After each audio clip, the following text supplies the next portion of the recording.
For 30 years, I poured everything I had into raising my son, Lucas. Every ounce of energy, every dollar earned, every dream I had was sacrificed for his sake. I worked tirelessly to give him a better life, nursed him through sickness, paid for his education, and gave up my own happiness, my marriage, my dreams, just so he could have more than I ever did. But the day I told him I'd lost my job, his response cut deeper than any knife. "You're nothing but a useless burden," Lucas said. "A parasite." That was the moment I decided I wouldn't be stepped on any longer. I thought I had nothing, but Lucas didn't know about one thing. My late employer, Mr. Whitman, who had respected me for my years of devotion, had left me a fortune. And I was about to show Lucas that betraying me came with a price far higher than he could ever imagine. The day everything changed. I had just gotten home when I told Lucas that I wouldn't be working for Caroline Whitman anymore. I hadn't even explained why before his face darkened, and he cut me off mid-sentence. "What do you mean you quit?"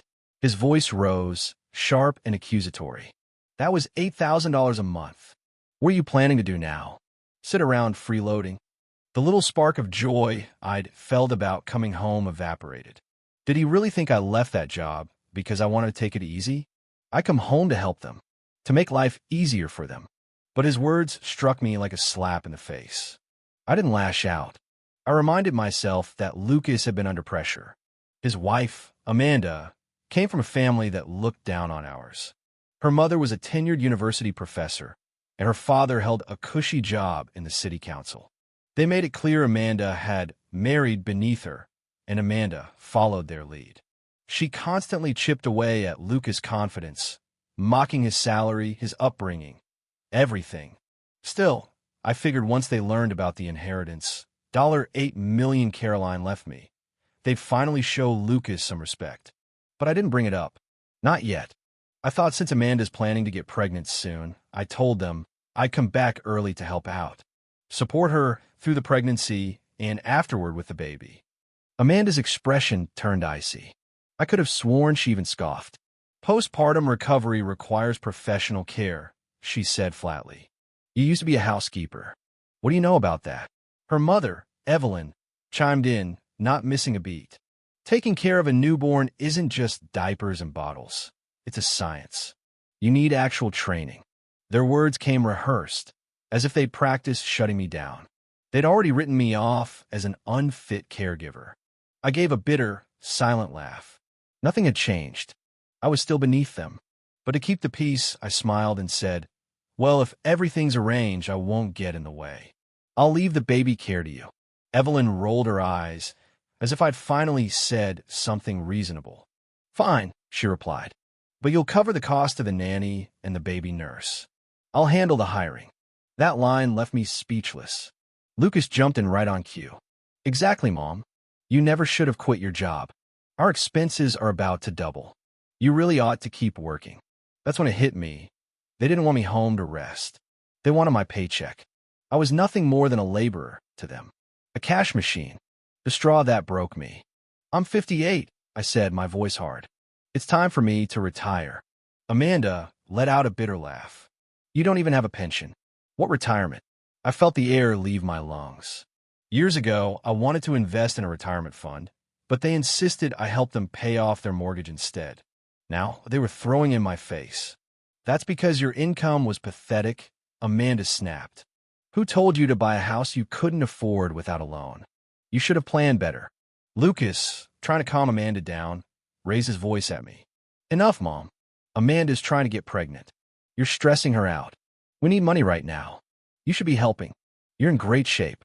No reason you can't keep working another 20 years. Save retirement for when you're 80. 20 more years." I froze, hollowed out by the sadness I couldn't put into words. After everything I gave them, I was still just a source of income. That's when I saw it clearly. Their gratitude was nothing but sugar-coated manipulation. The lies they told.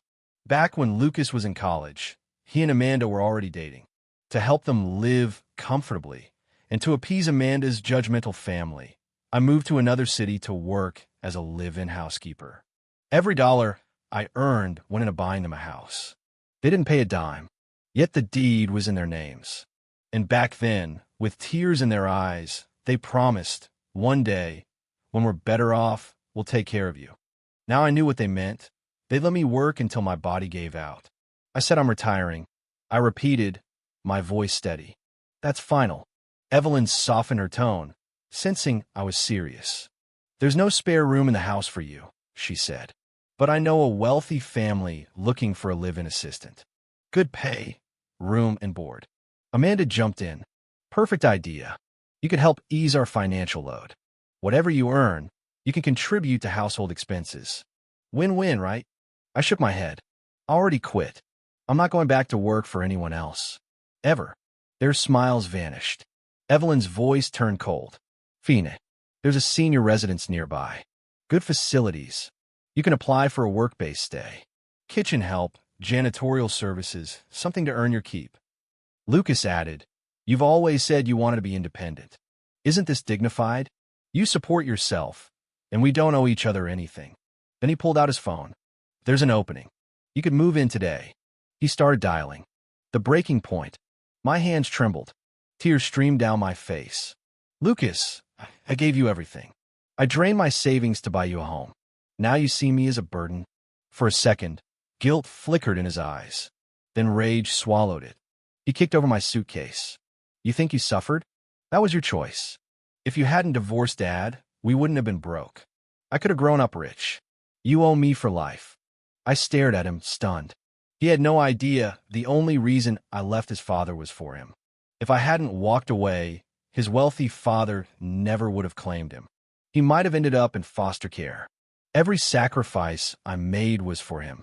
But here he was, blaming me for everything. And he had no idea he wasn't even my biological son. The truth they didn't know. Lucas was adopted. I first saw him at the city's child welfare center. He was a year old, frail, with blue lips from a congenital heart defect. His birth parents had abandoned him in a dumpster. My then-husband and I adopted him. We traveled the country seeking treatment. But 2 years later, my husband gave me an ultimatum. Give Lucas up or raise him alone. Ich chose Lucas. I worked 3 jobs to keep him alive.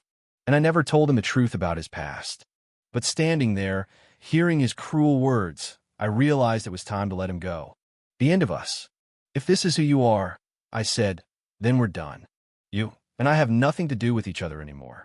I grabbed my suitcase. Evelyn clutched my arm. You're responsible for his future.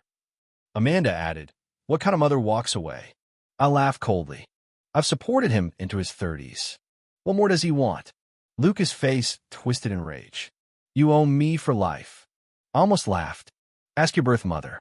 The one who left you in a dumpster. I walked out without looking back. A new life. I checked into a 5-star hotel and called Mr. Whitman's attorney. I had $8 million, and I wasn't afraid to use it. I bought 2 luxury villas within a week. Ironically, the sales agent was Evelyn's niece, Rachel. She tried to humiliate me, but when I showed her my bank balance, she paled. I bought both villas on the spot and had Rachel fired for defamation. Then I pressed charges. She apologized publicly before being escorted out by police. I moved into my new home. A few days later, Lucas sent flowers. I threw them in the trash and blocked every number connected to him. The last battle. Lucas started live streaming, painting himself as a victim and me as a heartless mother. His followers donated thousands. So I went live too. I showed proof of my inheritance, receipts of everything I spent on him, and the adoption certificate. I told them how I'd saved him from death, raised him alone, and was repaid with betrayal. Public opinion turned. His accounts were banned. I sued him for defamation and won. He was cut off from me forever. Peace at last. I sold the villas, bought a lakeside home, and finally lived for myself. No one demanded anything. No one accused me of not doing enough. People ask if I regret adopting Lucas. I don't. I regret not learning sooner that kindness should never come at the cost of self-destruction.